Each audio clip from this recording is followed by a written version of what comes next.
भगवत प्रेमियों, कहा जाता है कि करुष देश के अंदर पौंड्रक नामक एक राजा निवास करता था, लेकिन वो क्रूर और आक्रांता राजा था। पौंड्रक का एक ही काम था, भगवान श्री कृष्ण जी की नकल करना। वो अपने आप को धरती का भगवान वासुदेव कृष्ण कहलाता था और उसने अपने साम्राज्य के अंदर यह घोषणा करवा रखी थी कि मैं ही भगवान श्री कृष्ण वासुदेव हूँ। वो द्वारिका नाथ श्री कृष्ण बहरूपिया है, वो नकली है, मैं ही वास्तविक भगवान हूँ इस धरती का। और उसने भगवान श्री कृष्ण जी की तरह ही पीताम्बर धारण कर रखा है, मोर मुकुट पहना हुआ है, श्रीरंग वत्सह कौस्तुभमणि गदा चक्र शंख इत्यादि सभी आयुध उसने धारण कर रखे हैं जो भगवान श्री कृष्ण धारण करते हैं। जैसा जैसा श्री कृष्ण करते हैं वो वैसी ही नकल करता है। और उसने अपने राज्य में यह उद्घोषणा करवाई कि जो मेरी पूजा नहीं करेगा, मुझे भगवान नहीं मानेगा, उसे मौत के घाट उतार दिया जाएगा। बड़ा अत्याचारी राजा था। और कहते हैं कि काशी नरेश उस पौंड्रक का परम मित्र रहा। एक बार काशी नरेश ने पौंड्रक को बहुत भड़काया और इतना उतावला कर दिया कि पौंड्रक ने अपना एक दूत, एक संदेशवाहक द्वारिका नाथ भगवान श्री कृष्ण जी की नगरी में भेज दिया। जैसे ही वो दूत श्री कृष्ण जी की सभा में गया, सारी सभा सदस्यों से खचाखच भरी हुई है और मध्य में भव्य आसन पर द्वारिका नाथ आसीन है। उस दूत ने कहा कि जी मैं पौंड्रक महाराज का दूत हूं जो भगवान श्री कृष्ण वासुदेव है। पहली बात सुनते ही सारी सभा खिलखिलाकर हंस पड़ी। और जैसे उसने दूसरी बात बोली, उसने कहा मैं हमारे भगवान वासुदेव पौंड्रक जी ने आपके लिए संदेश भेजा है कि आप उनकी नकल करना छोड़ दे द्वारिका नाथ। भगवान श्री कृष्ण जी ने कहा अच्छा ऐसा बोला है। सारी सभा फिर से खिलखिला के हंस पड़ी। अब की बार पौंड्रक के दूत ने कहा कि जी हमारे भगवान वासुदेव पौंड्रक जी ने यह भी कह दिया कि आप उनकी नकल करते हैं, जो वो चिन्ह धारण करते हैं आप वैसे ही चिन्ह पकड़ते हैं, इसलिए कृपया आप उन चिन्हों का त्याग कर दे। श्री कृष्ण जी ने कहा अच्छा उन चिन्हों का भी त्याग कर दूं? और क्या क्या कहा तुम्हारे महाराज, तुम्हारे भगवान ने? उन्होंने कहा जी उन्होंने यह भी कहा है अगर आप इन चिन्हों का परित्याग नहीं करना चाहते तो फिर मेरे संग आपको युद्ध करना होगा, और मैं तो इस धरती का भगवान हूँ। आप मेरी नकल कर रहे हो, पाखंड कर रहे हो, और मुझसे तो आपको पराजित होना ही होगा। भगवान श्री कृष्ण जी ने कहा तो अपने भगवान से जाकर कहना कि द्वारिका नाथ श्री कृष्ण की भेंट उनसे युद्ध के मैदान में होगी। अब युद्ध ही होगा, युद्ध ही निर्णय करेगा कि असली कौन है और नकली कौन है। कहते हैं कि काशी नरेश के यहाँ पौंड्रक पहुंच गया अपनी 2 अक्षौहिणी सेना लेकर। सर्वप्रथम काशी नरेश ने कहा मित्र तुम मत जाओ, मैं अपनी अक्षौहिणी सेना लेकर जाता हूँ। वो भी अपनी एक अक्षौहिणी सेना लेकर युद्ध के मैदान में उतर गया। भगवान श्री कृष्ण जी ने प्रथम बार आते ही काशी नरेश का सिर अपने सुदर्शन चक्र के तीक्ष्ण प्रहारों से अलग कर दिया और उसका सिर सीधा काशी के राज दरबार के मुख्य द्वार पर जाकर गिर पड़ा। पौंड्रक को बात समझ लग गई कि अब मुझे ही जाना होगा। पौंड्रक 2 अक्षौहिणी सेना लेकर जैसे युद्ध के मैदान में पहुंचा तो जानते हैं भगवान श्री कृष्ण जी ने जैसे उसको देखा तो देखते रह गए। हूबहू उनकी नकल की है, उनका अभिनय बना रखा, उनका स्वांग बना के रखा हुआ है। उन्हीं के जैसा रथ है, ध्वजा उन्हीं के जैसी बनाई हुई है, मोर मुकुट लगा रखा, पीताम्बर पहना है, बांसुरी खोसी हुई है और सारी आयुध धारण कर रखे हैं। प्रभु देखते रह गए कैसा स्वांग, कैसा ढोंगी है ये। भगवान श्री कृष्ण जी को देखकर पौंड्रक ने कहा द्वारिका नाथ सावधान हो जाओ, या तो इस स्वांग का परित्याग कर दो या आज मेरे संग युद्ध करके पराजित हो जाओ। भगवान श्री कृष्ण जी ने भी उग्र वाणी में कहा और उनके चेहरे पर हास्य स्मित हो गया और प्रगाढ़ता बढ़ती गई। श्याम वर्ण प्रगाढ़ हो गया, उनको मानो क्रोध आया और उन्होंने कहा ढोंगी, अरे ओ पाखंडी, हमने तुम्हारा स्वांग नहीं किया, तुमने हमारी नकल बना रखी है। इसलिए आज हम सिद्ध करेंगे इस धरती का भगवान कौन है। तुमने अपने दूत के द्वारा कहलवाया था कि मैं अपने चिन्हों का परित्याग कर दूं। उन चिन्हों का परित्याग करना इतना सरल नहीं है पौंड्रक। आज मैं अपने चिन्हों को तुम्हारे ऊपर ही छोड़ता हूँ, लोग बचकर दिखाओ। भगवान श्री कृष्ण जी ने बाण के द्वारा उसके रथ के पहियों को क्षत कर दिया। पौंड्रक जैसे ही गिरने लगा पुनः संभल गया और अंतिम बार भगवान श्री कृष्ण जी ने कहा पौंड्रक सावधान, मेरा चिन्ह तुम्हारी ओर बढ़ रहा है। और भगवान श्री कृष्ण जी ने अपनी तर्जनी आकाश की ओर बढ़ाई। उनकी तर्जनी पर थरथराता हुआ अमोघ सुदर्शन चक्र आया और वो चक्र घूमता हुआ दंदनाता हुआ पौंड्रक की ओर गया और उस ढोंगी पौंड्रक की गर्दन को धड़ से अलग कर दिया और उसका उद्धार कर दिया। द्वारिका नाथ की जीत हो गई। तो बोलिए द्वारिका नाथ भगवान श्री कृष्ण की, भगवान श्री कृष्ण की विजय हो गई। व्यास जी बता रहे हैं पौंड्रक जैसा स्वांग तो आज भी दुनिया में हो रहा है, असली की नकल तो आज भी की जा रही है। आज भी असंत ऐसे हैं जो संत का वेश धारण करके बैठे हैं। आज भी ऐसे भेड़िए हैं जो भेड़ की खाल पहनकर घूम रहे हैं सज्जनों। आज बहुत सारे ऐसे लोग हैं जो सत्य असत्य की कसौटी को लिए बिना ऐसे संतों की शरण में जाते हैं जो भगवा वस्त्र पहनकर बैठे हैं। ऐसे लोगों के प्रति भगवान की ये लीला समझा रही, सावधान हो जाओ। संत और गुरु की पहचान यह नहीं होती। गुरु की पहचान क्या है? गुकारश अंधकारो ही रुकारस तेजुच्यते अज्ञान ग्रासकम ब्रह्म गुरुरेव न संशयः। अर्थात जो तत्क्षण ब्रह्म ज्ञान की दीक्षा के समय अपनी कृपा का हाथ आपके मस्तक पर रखे, भ्रिकुटी के मध्य स्थित दिव्य दृष्टि खुल जाए, उन्मीलित हो जाए, आप अंतर्मुखी हो, इंट्रोवर्ट हो और तत्क्षण ही आप ईश्वर के प्रकाश का दर्शन करें, आपका अज्ञान का अंधकार समाप्त हो जाए। ये गुरु की परिभाषा है और किसी को गुरु नहीं कहा गया। गुरु बाहर से कुछ नहीं देता, हमेशा याद रखिए। प्रत्येक आर्ष ग्रंथ कह रहा है गुरु अंदर से ईश्वर को प्रकट करता है, अंदर से जना देता है। अब जाकर इसका ध्यान कर, अब अभ्यास कर, अब तेरा भक्ति का मार्ग प्रारंभ हो चुका है। लेकिन भगवत प्रेमियों, आपको ऐसे ढोंगी मिलेंगे आप समाज के अंदर, आप ही निराश हो जाते हैं कि संत ऐसे होते हैं, किस गुरु को धारण करें। लेकिन ये जो गलती है उन संतों की नहीं है जिन्होंने व्यापार बना लिया धर्म को, उन्होंने दुकानें खोल ली धर्म के नाम की। गलती हमारी भी है, हम शास्त्र सम्मत कसौटी लेकर नहीं जाते हैं। हम ही ने इस संसार के अंदर आडंबर को जन्म दिया, पाखंड को जन्म दे रखा है, अंधविश्वास को बढ़ावा दे रखा है, रूढ़ी मान्यताएं बढ़ा रखी हैं। लेकिन हमारा प्रत्येक शास्त्र बताता है ढोंग नहीं। ढोंगी के शिष्य और ढोंगी गुरु की दशा क्या होती जानना चाहते हैं?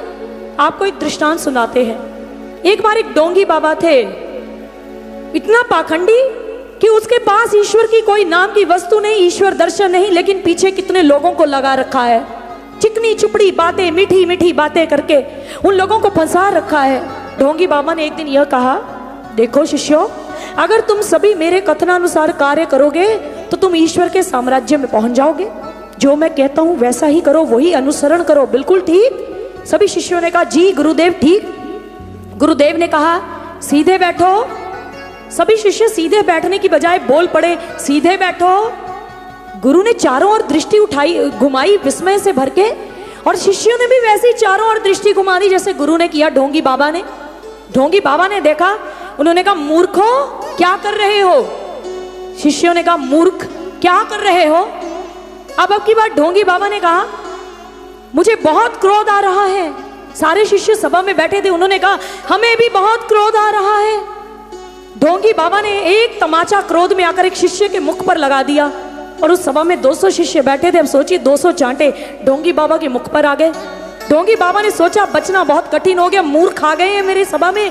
और ढोंगी बाबा ने आगे आगे भागना शुरू किया, पीछे पीछे उनके चेले उनके शिष्य भाग रहे हैं। बाबा ने कहा अनुसरण करो, हम तो अनुसरण करेंगे, पीछा नहीं छोड़ेंगे, जो करते हैं वही करेंगे, क्योंकि ईश्वर के साम्राज्य में जाना है भाई, बड़ी सरलता से जाना है। और ढोंगी बाबा आगे आगे पीछे पीछे शिष्य जा रहे, 200 भागे जा रहे, दुनिया देख रही क्या हो रहा है आज ये। और ढोंगी बाबा ने देखा कि मूर्ख मेरे पीछे पड़ गए, अब जान कैसे बचाऊं अपने प्राणों को। उन्होंने आगे देखा एक कुआं आया, उस कुएं में बाबा कूद गए। जैसे ही बाबा कूदे पीछे करके एक एक करके 200 शिष्य भी उसी में छलांग लगा गए। इस तरह से सभी के सभी गुरु और शिष्य ईश्वर के साम्राज्य को प्राप्त हो गए। ये हश्र होता है।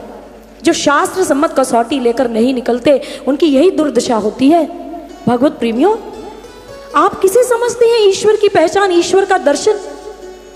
हमारे विषयों में, हमारी नॉलेज के अंदर जो स्थूल आंखों से देखा जाता है, स्थूल कानों से सुना जाता है, हमारी स्थूल त्वचा जिसे अनुभव और महसूस करती है, वही सत्य है बस। क्या सत्य की परिभाषा इतनी सीमित हुआ करती है? बिल्कुल भी नहीं। सत्य इससे बहुत परे की वस्तु है। और हमारे संज्ञान में हमारे ऐसे देश के अंदर, इतिहास के अंदर बहुत सारे महापुरुष विचारक हुए जिन्होंने इन स्थूल कानों, स्थूल आंखों और स्थूल त्वचा से ऊपर उठकर मायातीत, शब्दातीत, इंद्रियातीत उस ईश्वर का दर्शन प्राप्त किया जो beyond mind, beyond intellect, beyond senses है। वो ईश्वर जो अगोचर है। हम आरती में कहते हैं आर्तनाद, आर्त स्वर में, तुम हो एक अगोचर सबके प्राणपति। अगोचर, अ हिंदी व्याकरण में अगर किसी शब्द के आगे लगे तो उसका अर्थ होता है कदापि नहीं, असंभव, नेवर। जैसे अजय जिसे कोई जीत ना सके, अपराजित जिसे कोई पराजित ना कर सके, अक्षय जिसे कोई नष्ट ना कर सके। तुम हो एक अगोचर। आगे आ गया गो। गो का अर्थ होता है हमारी सेंसेस, इंद्रियां, हाथ, नाक, आंखें, जीवा, कान इत्यादि, हमारा मन। और चर, चर का अर्थ होता है पहुंच। हे प्रभु, तुम इन इंद्रियों की पहुंच से बहुत दूर हो, तर्क के द्वारा, मन बुद्धि का विषय नहीं हो। मैं तुम्हें कैसे जानूं? तुम तो प्राणपति हो, प्राणों में चल रही एक शक्ति हो। प्रभु, किस विधि मिलूं दया में तुमको मैं कुमति? किस विधि से, किस टेक्निक और युक्ति से आपको मिलूं? रोज प्रश्न करते हैं, क्या युक्ति की तलाश की है हमने? नहीं, हम तो बस रटन करने तक सीमित रह गए। इसलिए भगवत प्रेमियों, वो ईश्वर इन इंद्रियों से बहुत परे की वस्तु है। और हमारे संज्ञान में ऐसे महापुरुष आए जिनका नाम है कबीर जी। कबीर जी खरी खरी बातें कहने में, बड़े स्पष्ट बातें बोलने में बड़े प्रसिद्ध रहे। और कबीर जी अपने गुरु रामानंद जी की शरण में गए तो उन्होंने अपने घट के अंदर एक अलौकिक जगत को देखा। और कबीर जी कहते हैं, कोई समझो रे नर ज्ञान, गगन में आवाज कैसी है। वो कहते हैं कि जब मैंने अपने गुरु की कृपा से ब्रह्म ज्ञान को प्राप्त किया तो भृकुटी के पीछे जो दिव्य दृष्टि है वो खुल गई। मैं आंतरिक लोक में उतर गया और अंतर जगत में जाकर मैंने ईश्वर के धाम का दर्शन किया। कितनी दिव्य अनुभूतियों को प्राप्त किया, क्या नजारे थे, क्या अनुभव थे, क्या दिव्यता थी, कबीर जी बताने जा रहे हैं। और कबीर जी ने कहा, लेकिन सावधान, एक पूर्ण गुरु ही इसके ताले को खोलने की कुंजी रखता है, वो ही इसको खोल सकता है, कोई साधारण गुरु नहीं खोल सकता। और जब पूर्ण गुरु की शरण में जाओगे, उसकी पहचान होगी, तुम भीतर उतरोगे और तुम्हारे अंदर बहुत सारे आध्यात्मिक अनुभव प्रकट होंगे। और वो अनुभव क्या है? चलिए हम कबीर जी की वाणी से श्रवण भी करते हैं और समझने का प्रयास भी करते हैं। और इन शब्दों को आप सभी जरा ध्यान से सुनिएगा। कबीर जी गुरु की पहचान क्या बता रहे हैं, संत किसे कहते हैं और क्या प्राप्त होता है, आइए श्रवण करते हैं।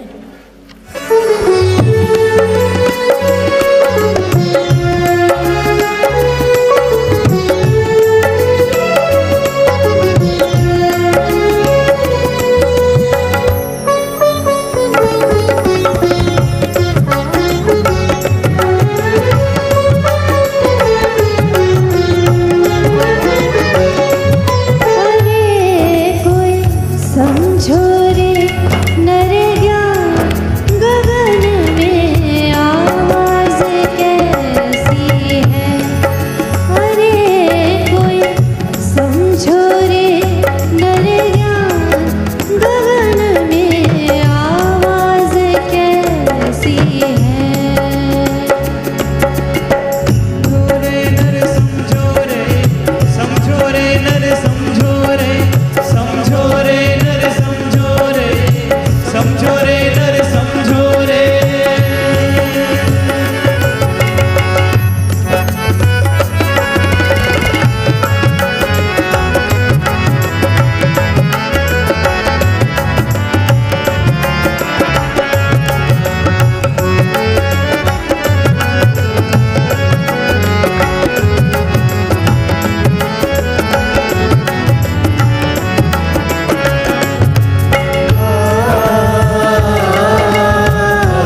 सभी ने श्रवण किया। वो कह रहे हैं कि बिन भूमि के मंदिर देखा और बिना चांद सूर्य के वहाँ रोशनी हो रही है, प्रकाश हो रहा है। कबीर जी कहते हैं जब मैं अपने गुरु की शरण में गया, उन्होंने ऐसा ज्ञान दिया कि मेरे अंदर के किवाड़ खुल गए। भीतर उतर कर मैंने देखा कि एक अद्भुत प्रकाश हो रहा है। भगवत प्रेमियों, जिस प्रकार से हम धार्मिक स्थान पर जाकर दिया जलाते हैं, दीपक प्रज्वलित किया जाता है, वो प्रतीक है कि ऐसा एक प्रकाश पुंज हमारे अंदर स्थित है। ईश्वर प्रकाश रूप में हमारे भीतर विद्यमान है। इस बात का प्रमाण गीता से मिलता है।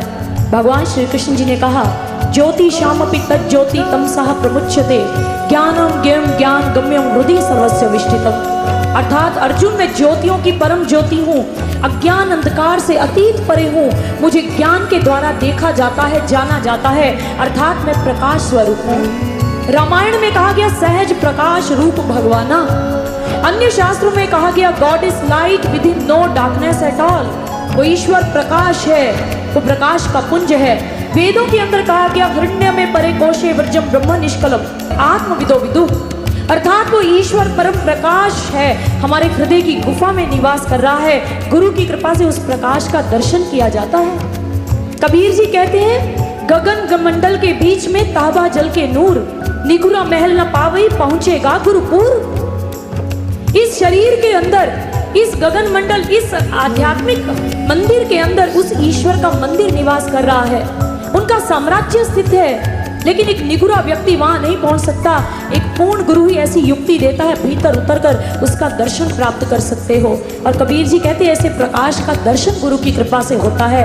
वो ईश्वर प्रकाश रूप में हमारे अंदर स्थित है। कबीर जी आगे क्या कहते हैं, आइए श्रवण करते हैं। गगन मंडल अमृत का कुआं, तहाँ ब्रह्म का वासा, तहाँ ब्रह्म का वासा, तहाँ ब्रह्म का वासा।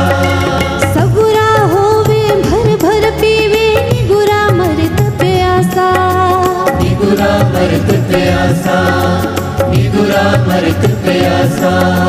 गगन मंडल अमृत का कुआं, तहाँ ब्रह्म का वासा, सगुरा होवे भर भर पीवे, निगुरा मरत प्यासा।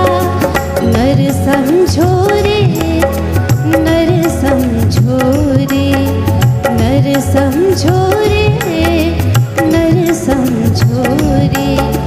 अरे कोई समझो रे, नर गगन में आवाज कैसी है।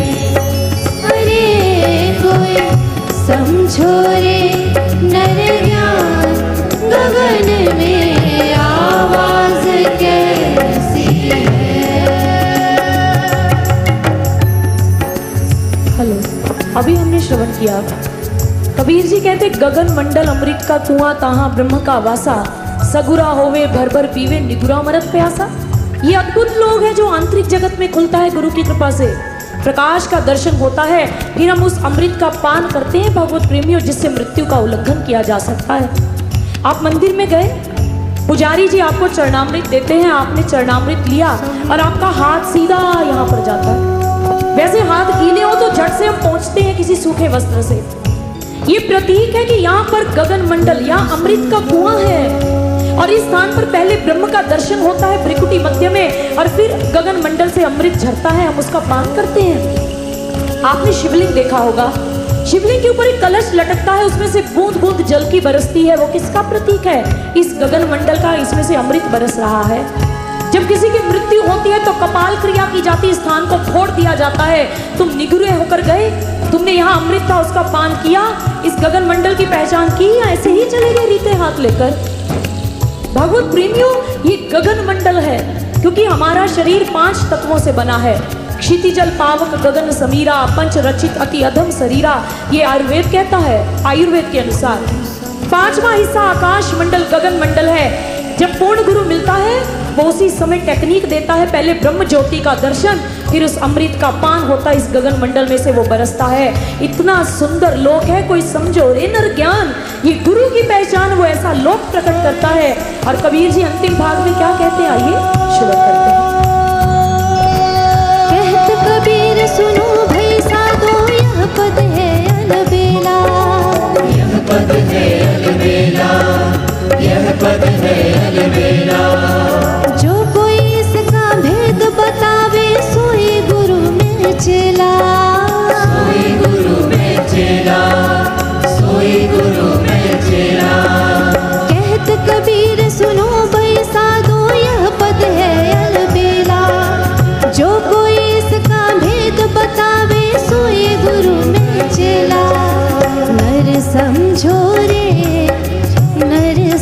समझो रे नर समझो रे नर समझो रे अरे कोई समझो रे नर ज्ञान गगन में आवाज कैसी है अरे कोई समझो रे नर ज्ञान गगन में आवाज कैसी है समझो रे नर समझो रे समझो रे नर समझो रे समझो रे नर समझो रे समझो रे नर समझो रे समझो रे समझो रे नर समझो रे समझो रे